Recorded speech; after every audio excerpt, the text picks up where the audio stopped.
มีประกันภัยเขียวมีประกันภัยสุขภาพปีนปัวฟรีอันนี้จะแม่นสังคมนิยมมันสิมาตัวเฮาเฮ็ดหยังเฮาอยู่บ่อนมันน่ะ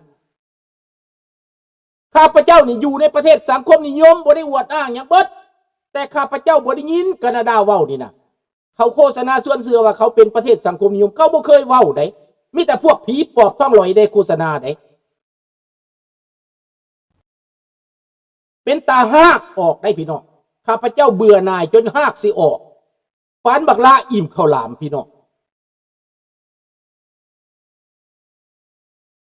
นี่ดังนั้นมันสิเอาอย่างมากก็ตามตั้งแต่พวกผีปอบนี่เขามาครองเมืองนี่นะมันเอาเจกมายึดเอาประเทศลาวมาตั้งเมืองใส่เมืองลาวแห้งเป็นห้ายพี่น้องกลายเป็นเมืองโจรกลายเป็นเมืองโจรเมืองมันเอาผู้หญิงไปขายสร้างโรงไม่จ้างขึ้นมาเต็มบ้านเต็มเมืองตั้งแต่ก่อนคัดว่าเรื่องโสเภณีมันได้ยินว่าผู้โสเภณีหรือว่าผู้หญิงผู้ชายไปเอาเมียเล็กเมียน้อยหรือว่าไปมีผู้แสบผู้สาว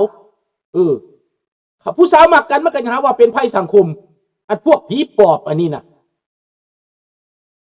เด็กน้อยมักกันมันว่าเป็นภัยสังคมมันจับไปโดนเท่าโดนนางมันล่างสมองมันด่ามันป้อยมันเว้าใส่ทุกมื้อทุกวันบัดเบิ่งไปเบิ่งมาผู้ใดภัยสังคมกว่ากันอยู่ห้องหมอเซโนที่มันเอามาขังไว้รวมกันหมอปฏิวัติพวกมันมาแต่ป่าความหูบ่มีผู้หญิงปฏิวัติมันน่ะนะมาจากเมืองวังอ่างคำก็มีมาจากเซโปนเมืองพินก็มีมาร่วมกันอยู่หันเป็นร้อยผู้หญิงมันเอามาคือหนังสือเขียนหนังสือก็บ่เป็นมันก็เอามาเป็นในหมอพี่น้องเอามาฝึกซักยาจ่ายยาแล้วหมอภาค3เขาได้เรียนไหนหมอทหารหมอเซโนเขาก็ได้เรียนไหนเขาอ่านภาษาฝรั่งเศสเป็นเขาอ่านอังกฤษเป็นเขามีความรู้เห็นบ่ล่ะแตกต่างกันบ่มาอยู่นำกันบ่ฮอด2 ปีพี่น้อง1975 76 77ถือผ้าบ่มีพอพวกหมอปฏิวัติถือผ้าบ่มีพอยามมือแรงมันหาไหลเซิงกันปานงัวผู้ใดพี่น้องผู้บ่าวทหารนี่เป็นกองร้อยไหลเข้ามาห้องหมอมาหาล่าผู้หญิงผู้สาวนี่แล้วพวกภาค3เขาบ่เห็นถือผ้าแหละว่าเขารั่วหมอภาค3พวกผู้หญิงบ่เห็นถือผ้าจักคนมาอยู่อเมริกานี่ก็หลายคนข้าพเจ้าได้ยินอยู่เนี่ย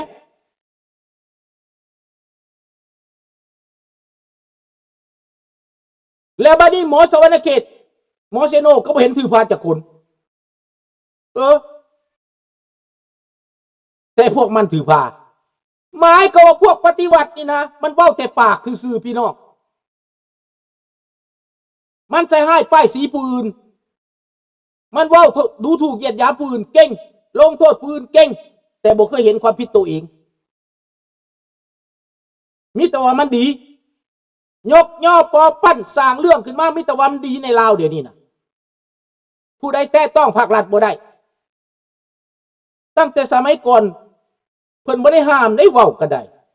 นักเรียนนักศึกษาประท้วงก็ประท้วงได้บ่พอใจก็เสนอขึ้นมาเว้าขึ้นมาบ่เห็นมีปัญหาหยังบ่เห็นได้จับไปฆ่าไปแกงแต่ตอนพวกมันตอนนี้คนลาวอยู่นำมันบ่ได้คันผู้ใดเว้าแม่นมันเอาไปโลดคันผู้ใดเว้าแม่นมันเอาไปโลดเว้าอยู่ต่างประเทศมันก็จาฆ่าจาแกงยังส่งมาพาดมาอีกบวชมาอีก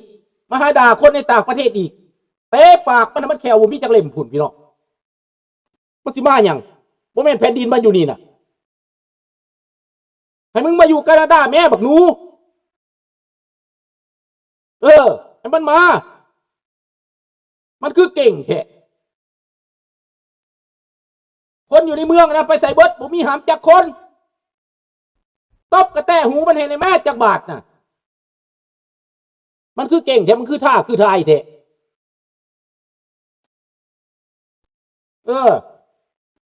เพิ่นไปท่ากับไอ้หนุ่มเพิ่นอยากเห็นไทยหนุ่มถ้าเพิ่นมาแคนาดาเบิ่งหนุ่มมันเฮ็ดแท้ใด ข้าพเจ้าเห็นเลยมันเห็ดแท้ใดโมเมนต์มันว่าวล่าได้มันจะอยู่ประเทศแคนาดามันเห็ดแท้จะบ่ต้องท่าดอก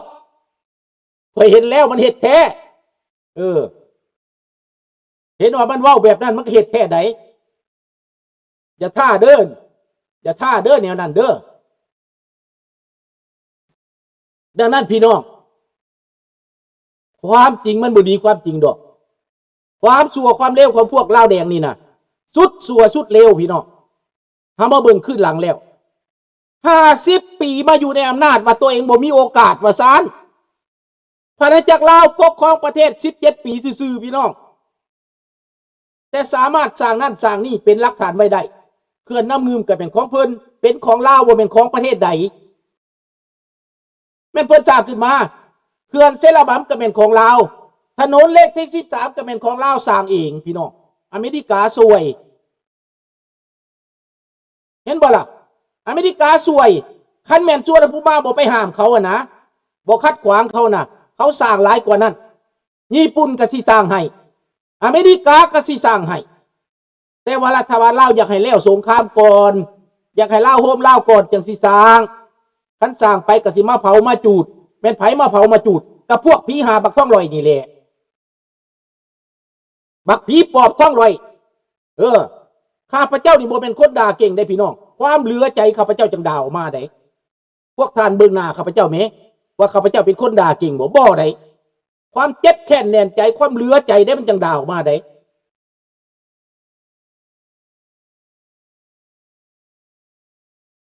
นี่แหละพี่น้องดังนั้นการกระทำมันเอาคนจีนมาลงทุนหลายพันโครงการพี่น้องมีแต่โครงการทำลายชาติเบิดขุดค้นบ่อแฮขุดค้นทำลายป่าไม้ยึดที่ดินไปเป็นเมืองสร้างเป็นของมันเองคนลาวใกล้บ่ได้รถไฟทมิตรก็ว่าเป็นของลาวเดี๋ยวนี้เป็นของเจกไปแล้วไฟฟ้าก็ว่าเป็นของลาวเดี๋ยวนี้เป็นของเจกของไทยไปแล้วอีกอย่างอีกอีกอย่างอีกรถเมล์ก็ว่าเป็นของลาวเป็นของเจกไปแล้วอันใดก็เป็นของเจกไปเบิดเป็นแนวใดล่ะสบายดีนี่ชาตาเป็นของเจกไปเบิดคนลาวบ่มีสิทธิ์อีหยังนี่บ่ปลดปล่อยนี่บ่ว่าสลัดซองใสน่ะข้าพเจ้าว่ามันโง่ฟากหมามันสัวฟากหมามันเลวฟากหมาพี่น้องด่ามันอยู่นี่ด่าแต่เศร้าเท่าคำบักทองรุ่นนี่นะด่าจนมันตายพุ่นพี่น้องเอาควันหัวมันบ่ยั้งพุ่นอีเวียงทองกับบักซอนไส้นี่นะเย็ดแม่มันโพดมันเหลือได้พี่น้อง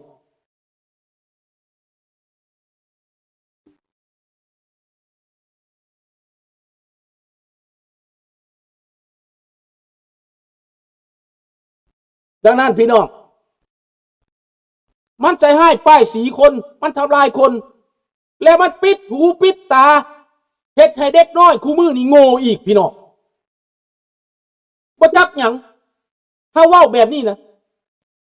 เพิ่นถามว่าเว้าอีหยังค่อยบ่เห็นจักหยังก็เห็นเข้าใจหยังตาย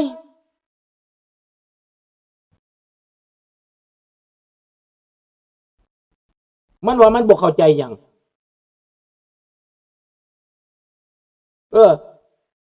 มันว่ามันบ่เข้าใจหยังบ่ฮู้จักหยังภาษาลาวน่ะบ่เข้าใจวะ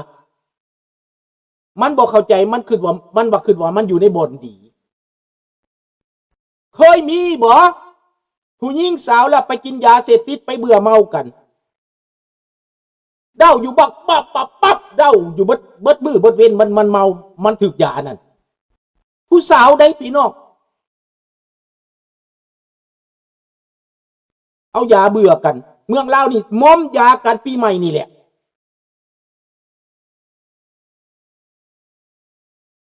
เห็นบ่ล่ะเคยมีบ่แต่ก่อนบ่มีผู้หญิงมีเกียรติศักดิ์ศรีคนหนุ่มหญิงสาวมีสิทธิ์มีเสียงปากได้ไอ้ดังแล้วมันมาตัวพวกหนุ่มหญิงสาวคนนั้นสมัยนั้นน่ะ สมัยพวกข้าพเจ้านี่มันว่าระบอบศักดินานี่ปากบ่ได้ไอบ่ดังมันว่าตีนซ้ำเหยียบปากนกมันว่าอันพวกมันเว้าหั่นน่ะหมู่ข้าพเจ้ารุ่นนั้นน่ะมันไปตายใส่เบิดตายเบิดแล้วบ่ตั้งแต่กี้มันว่าปากบ่ได้ไอบ่ดังตีนซ้ำเหยียบปากนกเดี๋ยวนี้ตีนยังเหยียบปากซูนขึ้นมามิดอยู่ตีนยังบ่กล้าผู้อยู่มันบ่แม่นบ่กล้าเห็นแก่ประโยชน์ส่วนตนย่านบ่ได้มือย่านบ่ได้มาเกรงใจพี่น้องตัวเองได้เป็นใหญ่มันว่าเดี๋ยวนี้ได้พวกปากเก่งๆสมัยนั้นมิดปานแป้นอัดปากพี่น้องที่เพิ่นว่าปากบ่ได้ไอบ่ดังตีนสร้างเหยียบปากนกน่ะเดี๋ยวนี้ตีนแก้วเหยียบปากมันบัดนี้ตีนเจ็กเหยียบปากพวกมันเดี๋ยวนี้น่ะสมน้ำหน้าบ่ล่ะสมน้ำหน้าบ่สูสมน้ำหน้าพวกมัน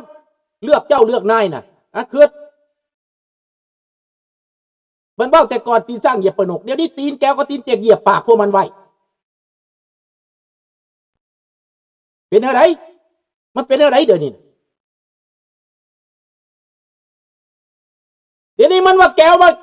เจ็กมาลงทุนลาวได้หยังขนาดประเทศไทยบ่ได้ลงทุนนะคนลาวแตกไปอยู่เมืองไทยบุญเบิด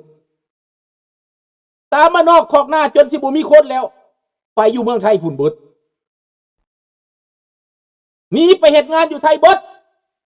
มี2ไป2มี3ไป3มี4ไป4จนสิเบิดบ้านจนบ่มีคนสบายดีเจอีกสบายดีพลเจล่าแตกไปจนเบิดแต่ก่อนบ่มีไดขนาดไปอยู่เวียงจันทน์ข้าพเจ้ายังบ่อยากไปความผูกพันกับบ้านกับเมืองเดี๋ยวนี้เด็กน้อยบ่ได้ผูกพันกับบ้านกับเมืองผูกพันกับยาเสพติดผูกพันกับเรื่องอื่นเดี๋ยวนี้นะข้าพเจ้าเห็นแล้วเป็นตาหน่ายแนมขึ้นไปเห็นประเทศเป็นมาดีเป็นตาหน่ายน้องธนพรเห็นบ่ผู้หญิงลาวนั่นน่ะเขามอมยาหั่นน่ะสบายดีตาตาราเด้งดึกเด้งขึ้นเทิงเด้าขึ้นเทิงสมเพศเวทนาพี่น้องมอมยากันมอมเวียการากับมอมมันโคโลเจนเมืองลาวได้นี่ได้หลักสูตรใหม่ของการปกครองของทองลุนโอ้ยกูน่าสมเพศมึงบักทองลุนอีสอนไซบักอีเวียงทองเป็นตาสมเพศมึงเลยบักสอนไซน่ะระบอบการปกครองของพวกมึงน่ะสุดยอดเลยสุดยอดหาอะไรเทียบไม่ได้เป็นระบอบที่ดีที่สุดในประวัติศาสตร์ของเราทำเอาสังคมนี้เปื้อนเลอะเลือนไปทั้งหมดไม่น่าเชื่อนะครับผมงึดเลยงึดพวกนี้พี่น้องเอ่ยพี่น้องคนไทยที่รับฟังรับชมขอบพระคุณมากๆครับความจริงคือความจริงนะครับเห็นบ่ล่ะพี่น้องบ่เคยมีเมืองลาวแต่ก่อนเป็นประเทศที่คนไทยคนภาคอีสานนี่ไปทำงานอยู่ไทยลาวเป็นยังจะไปทำงานอยู่ลาวเงินเดือนดีไปเป็นทหารเงินเดือนก็7,000 8,000กีบไล่เสมึงดูไป8,000กีบไปแลก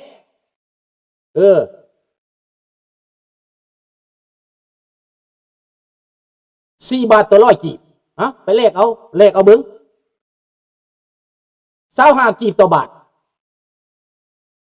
ข่าวนั้นเดี๋ยวนี้หลายปานไหนจักกีบบ่แม่น700-800กีบพุ่นบ่ต่อบาทหรือ1,000กีบพุ่นบ่ต่อบาทเดี๋ยวนี้นะแต่ก่อน25กีบ50 ปีผ่านมาแล้วพวกสันดานพวกสัตว์เดรัจฉานหูแตกตาบอดทุกบ่เห็นบ่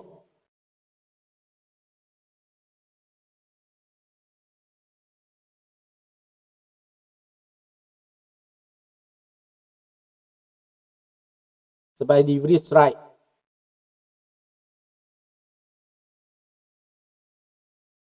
ดังนั้นประเทศลาวแต่ก่อน25กีบต่อบาทเงิน